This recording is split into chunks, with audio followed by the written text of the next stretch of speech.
I wouldn't say he's simple because he's nothing, but the way he sees the world is very. Yeah.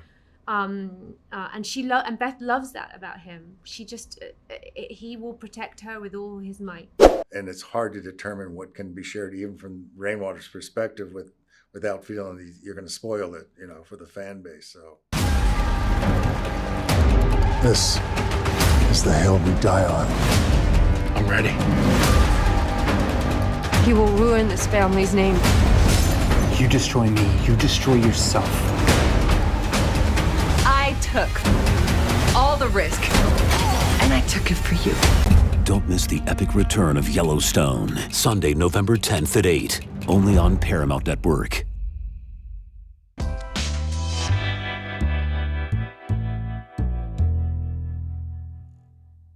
So my first questions for Kelly, I gotta ask, so despite Yellowstone being such a definitive show, I think, about America, I'm based in Canada, and I mean, it's as big here as it is anywhere else. Mm-hmm. And I was wondering, what is it about the show, do you think, makes it resonate with such like a huge kind of diverse audience? Because I find everybody loves this show, regardless of where they're from. Right. Outside of America, I think it's just as big. I mean, I live in England a lot of the time, and traveling throughout Europe this year, I couldn't, and you too, like just with the reaction. I mean, look, the show is shot so beautifully. It is a corner of America that we don't see that often in TV shows. The cinematography is stunning, and we're talking about the whole part of the show is all about protecting a place, and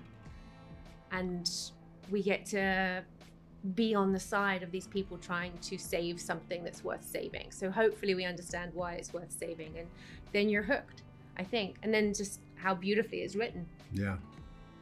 And I gotta say, Cole, I mean, Rip has become such an iconic character. I mean, even from like the clothes he wears, I feel like my shirt is from like the Rip collection. Like it's very Rip inspired. What is it about him though? People, I mean, I feel like everybody wants to be Rip. I mean, what is it in his values that make him such an aspirational character, despite having, his dark side, obviously? I mean, loyalty, I think, is a big one. Obviously, the way that he cares for, the Dutton family and as a whole. The way he treats Beth as a woman, the kindness he has for her, the intensity that he has at times. I think the passion that he has, I mean, Taylor and I years ago were sitting together and talking about how we could create this kind of new American man that hasn't been seen in some time. And I think what we really looked at is how do we create this man that has many different colors? And, in talking to Taylor and spending a lot of time with him in the early days of the show, I think we really accomplished that in the end. So it's a great character to play. I go to work and, it's never the same. It's challenging physically, as I get a little bit older, but I still enjoy, the scenes that I have with this woman next to me. And, we always play on screen.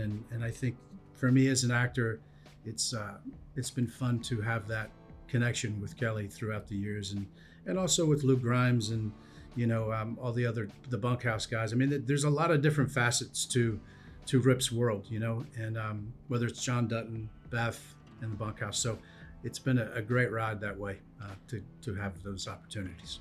The fact that do you guys get? Oh, sorry, go ahead, please. No, I was just gonna comment on Rip, if you don't mind. Like as far as sure. He was an orphan. And John Dutton pretty much plucked him, saved his life, and said, "You're going to work for me." And he has no family, he has nothing. And so I feel the way that Rip is, how you play him, like this is a man, this is all he has ever known and all he has. And the Duttons are his family, and this ranch means so much to him. And this orphan, ranch hand is now, the husband of the daughter of the ranch owner. I mean, it's an amazing journey. It's an amazing journey, and you really root for him because he really is that salt of the earth working man, and how protective he is.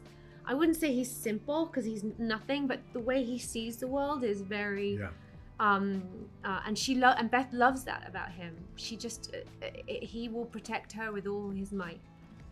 and shoot. Well, thank you very much for your time. Oh. I love the show. I think you guys are. I want to see more of Beth and Rip just all the time. Thank you. So thank you very much. I'm sorry, I talked over your entire interview. No, you're great. Okay. You're great. I mean, Okay, sorry. Such an icon, but both of you so amazing on the show. Thank you very much. Thank you for your you. time. This knife, where's my blood? This knife, where's mine? We were brothers down.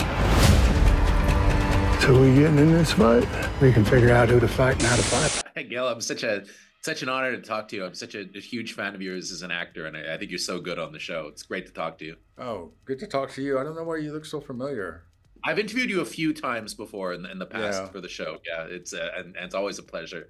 But I gotta ask, so one of the things that I always like the most about Thomas is that you would think that him and the Duttons would just kind of constantly be at war, but he has kind of an interesting relationship with them where, you know, it's not that they dislike each other as people in a lot of ways, and I'm really enjoying kind of the dynamic that you've kind of brought into it with Casey, Monica, and Tate specifically. And I was just wondering if you'd talk a little bit about Thomas's perspective on them, because I find it kind of fascinating. Yeah, you know, they run these marathons, you know, several times a year, and when they do, I'll turn it on and be reminded, because there's so much of it that I've forgotten. And of course, it's wonderful to kind of reminisce about what it was like filming back there and where we are now. And the dynamic, the character dynamic, relationship dynamic changes. And that's all Taylor, you know, I mean, in his writing, to include a complicated storyline like that, to have Monica actually by marriage, you know, attached to the Dutton family. So there's a bloodline and a loyalty question involved with that. But it's the same thing with John and Rainwater. I mean, they basically have the same value system in terms of the preservation of Mother Earth. You know, this land is a legacy for him of ownership, and it's getting the rights back for the people that the land was taken from so many years ago. But always about how you keep the land exactly the way it is, as pristine as possible. Another thing that I always appreciated is I find that you and Mo brings plenty. You have such an interesting kind of dynamic and relationship where there's a kind of a whole history that's kind of suggested between the two of you that's never really spelled out on the show, but it's just, you guys have, like, just the way that you guys look at each other and the way that you guys interact. I've always appreciated that, and I think the two of you are so wonderful together. Oh, thank you. Yeah, Mo is such a special individual, you know, and I think it's a transference from my real life. You know, I met Mo probably some 10 years before we started filming. Oh, wow. I did a convention, and Mo was there. He used to, you know, he's a native drummer in a band. And I played guitar, and the convention people said, well, you know, why don't you guys jam together? So we did.